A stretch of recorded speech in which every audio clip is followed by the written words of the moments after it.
بسم اللہ الرحمن الرحیم۔ السلام علیکم۔ غار کا عظیم ساتھی۔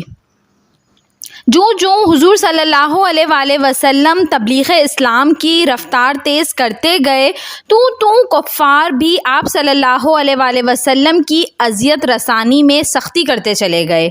وہ اپنے آبائی بتوں اور برگزیدہ خداؤں کی توہین برداشت نہیں کر سکتے تھے۔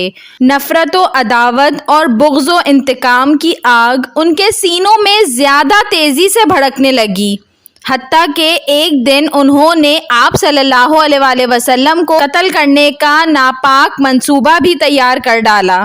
خوفناک منصوبہ یہ تھا کہ آپ صلی اللہ علیہ وآلہ وسلم کے مکان کے باہر رات بھر کے لیے مسلح دستے بٹھا دیے جائیں اور صبح سویرے جو ہی آپ صلی اللہ علیہ وآلہ وسلم نماز فجر کے لیے باہر نکلیں، آپ صلی اللہ علیہ وآلہ وسلم کا کام تمام کر دیا جائے۔ تاہم حضور صلی اللہ علیہ وآلہ وسلم کو دشمن کے خطرناک منصوبے کی خبر ہو گئی۔ آپ صلی اللہ علیہ وآلہ وسلم نے انہیں مغالطے میں ڈالنے کے لیے اپنے بستر پر حضرت علی رضی اللہ تعالیٰ عنہ کو لٹا دیا اور خود رات کی تاریکی میں مکان کی پچھلی جانب سے نکل گئے۔ اللہ تعالیٰ کی طرف سے آپ صلی اللہ علیہ وآلہ وسلم کو مکہ چھوڑنے اور مدینہ ہجرت کرنے کا حکم مل چکا تھا۔ آپ صلی اللہ علیہ وآلہ وسلم سیدھے حضرت ابو بکر رضی اللہ تعالیٰ عنہ کے مکان پر پہنچے۔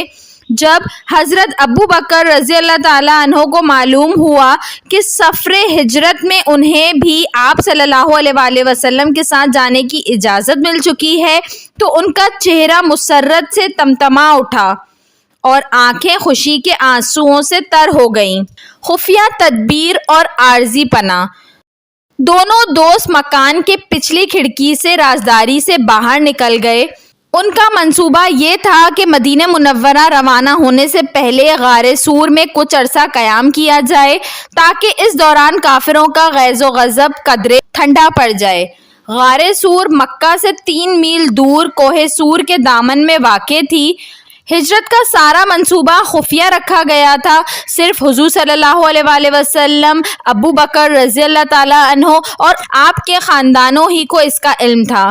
غار سور کی جانب بڑھنے سے پہلے حضرت ابو بکر صدیق رضی اللہ تعالیٰ عنہ نے کچھ انتظام مکمل کر لیے تھے۔ وہ یہ تھے کہ نمبر 1، انہوں نے عمدہ نسل کے اونٹ خرید کر ایک خاص جگہ چھپا رکھے تھے تاکہ مناسب وقت پر انہیں سواری کے لیے استعمال کیا جا سکے۔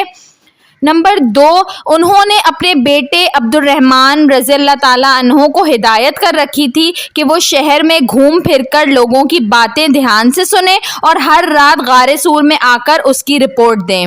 نمبر 3، انہوں نے اپنے آزاد شدہ غلام عامر رضی اللہ تعالیٰ عنہ سے کہہ رکھا تھا کہ وہ دن بھر مکہ کی چراگاہوں میں ان کی بکریاں چرایا کریں اور انہیں غار میں ہر رات دودھ مہیا کیا کریں۔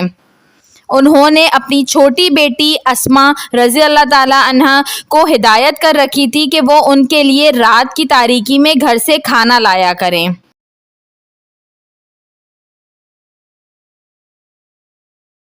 ویڈیو پسند آئی ہو تو اس کو ضرور لائک کریے گا اور ایسی مزید اچھی ویڈیوز دیکھنے کے لیے میرے چینل اردو کہانی گھر کو سبسکرائب کر لیجئے۔ Thanks for watching. اللہ حافظ۔